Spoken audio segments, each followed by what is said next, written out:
Okay, Assalamualaikum semua and salam sejahtera dan welcome back to my channel iaitu FV Daniel Channel. Okay, hari ini adalah episod pertama bagi rancangan FV Talk.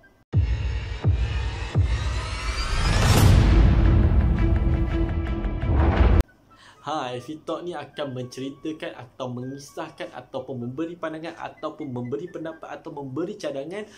Oh my god! Wow! Kepada isu-isu semasa di Malaysia. Aku tahu FV Talk ni adalah satu nama yang agak kelakar dan tidak unik. Di masa-masa akan datang, aku akan rebranding this name yang lebih baik untuk korang dengar. Okey, hari ini kita ada dua isu dan dua isu ni adalah kurang baik, iaitu isu pertama adalah mural kita diconteng oleh dua suspek wanita dan isu kedua adalah kes pembuangan bayi di Kuala Ampang. Okey, berbalik kepada isu pertama. Korang marah tak? Kalau korang tengok this gambar,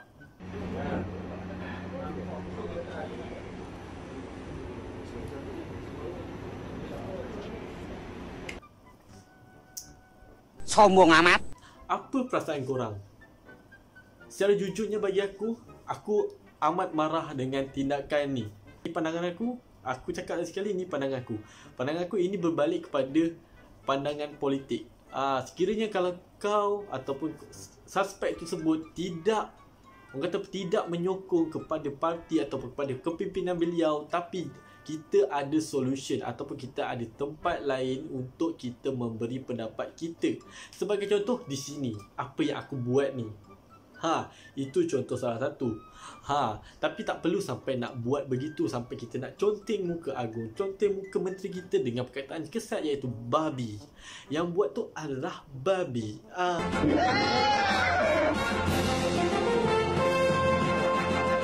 Okey, aku agak kurang nice dengan benda tu. Aku bengang benda tu, sangat bengang. So bagi aku sangat kurang hajar lah benda tu. Aku agak terkilan dengan ni. Kalau aku jadi seorang pelukis mural tu, bagi aku agak bengang, aku sedih lah bila aku menghabiskan duit untuk ni. Lagi-lagi kalau buat mural tu dengan duit sendiri, lagi lambazir. Seperti yang kita tahu, MBSA pun memberi cadangan untuk membuat balik ataupun nak mengecat putih semula kat gambar-gambar tu.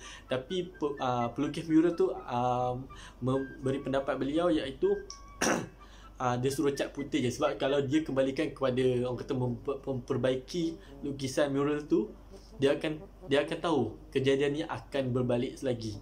So dia tak nak ambil risiko. Bagi aku, kalau aku di tempat dia, aku sangat terkilan, aku sangat bengang, aku sangat sedih lah dengan mentaliti Malaysia macam ni. Kalau DA, aku tak tahu nak cakap macam ni. Aku sangat bengang, sangat marah benda ni tau. First thing first, dia biadab. Sangat-sangat biadab. Kau tak baca rukun negara ke? Rukun negara ada 5. Kepercayaan kepada Tuhan, kesetiaan kepada raja dan negara, keluhuran perlembagaan, kedaulatan undang-undang, kesopanan dan kesusilaan. Aku tak tahulah kau ni agama apa. Kau dah tak hormat raja, kau tak hormat undang-undang, kau tak hormat undang-undang, kau tak hormat kau tak ada sopan. Kau dah melanggar banyak dalam rukun negara, iaitu kau tak layak jadi rakyat Malaysia. Kita ada undang-undang. Kalau kita tak berminat ataupun kita berbeza pandangan, kita harus meluahkan pandangan kita ke arah lain. Seperti aku buat ni di sini.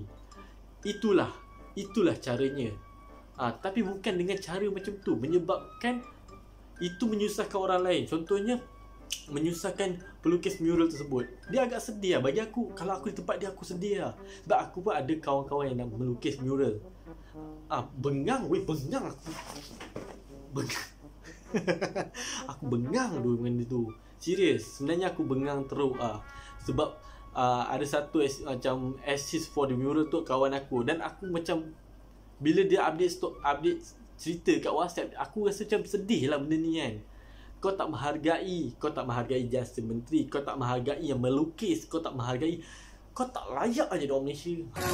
Tangan kosong kau berani. Contoh yang kita boleh ambil adalah, kita tahu setiap orang berbeza pandangan politik. iaitu orang PN, PH berbeza politik, tapi kita menuju visi yang sama, iaitu mensejahterakan rakyat. Itu adalah misi pertama. Kita tak boleh berbalah, antara kita tak boleh berbalah. Dia ambil contoh satu. Contoh, pandangan setiap ulama pun berbeza. Ulama ni cakap ni, ulama tu berpandangan begitu. Tetapi kita sebagai rakyat, kita sebagai umatnya, kita harus taat kepada perintah Allah. Macam tu jugalah pandangan-pandangan politik. Tetapi ini pun ada kesilapan setengah-setengah ahli politik Malaysia, iaitu menitik beratkan rasism dalam ucapan diorang. So kita tak boleh bagi aku benda ni harus dikengkang lah oleh orang-orang ternama, orang pengaruh kat Malaysia ni. Kengkang benda ni untuk orang kata Malaysia menjadi lebih harmoni.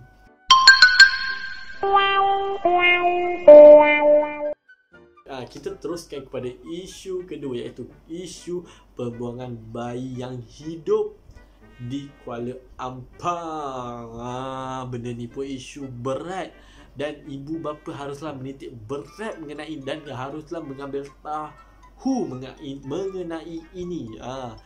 Ibu bapa haruslah tahu anak-anak mereka, anak-anak anda buat apa di rumah, buat apa di luar, buat apa di pawagam, semua kena ambil tahu, wajib. Kau kena tengok selagi anak kau belum kahwin, especially terutama perempuan.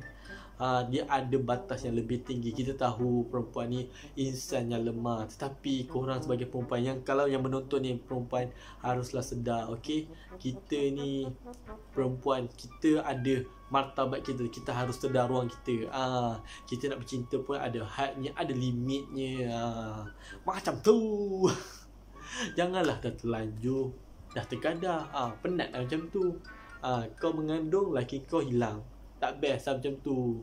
Kau kahwin, jangan jadi isu macam satu mangkuk tu yang kat Kedah tu, yang lagi 2 minggu nak kahwin pergi check in tu. Apa benda, kena tangkap sia-sia je. Masuk kamar, masuk ni denda 3,000. Payah macam tu. Tak okey. Benda sangat-sangat tak okey.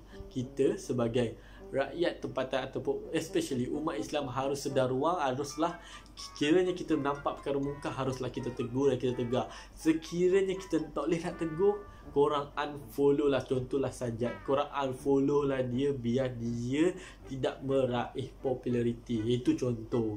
Tak perlu pun kau nak kecam dia, tak perlu pun. Dia akan ada solutionnya. Pihak-pihak berkuasa akan menyediakan solutionnya. Seperti kita dah tengok dah, Datuk Dr. Zulkifli nak mencari solution untuk LGBT, kes-kes macam ni.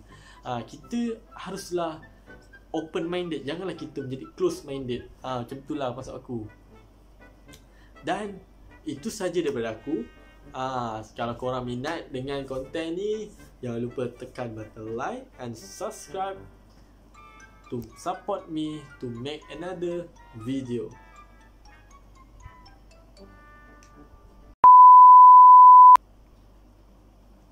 Okey, ini pengumuman siapa yang ini last lah.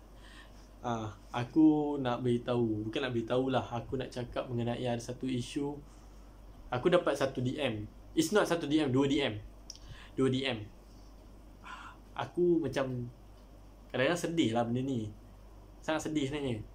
Sedih lah benda ni bila ada 2 DM. Di episod akan datang aku akan tunjuk benda ni. Satu DM adalah orang judge gigi aku. Tapi aku okey je benda tu. Tapi macam aku tak tahu. Aku tak tahu nak cakap macam mana. Okey, yang kedua adalah aku dapat DM daripada makhluk Tuhan, makhluk Allah.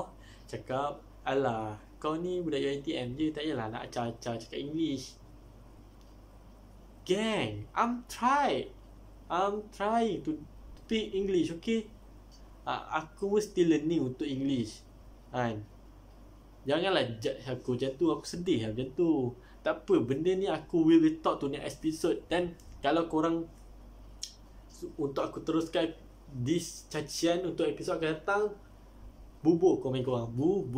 Buburkan komen anda di bawah, okay? Sekian, terima kasih. Assalamualaikum, salam beteh.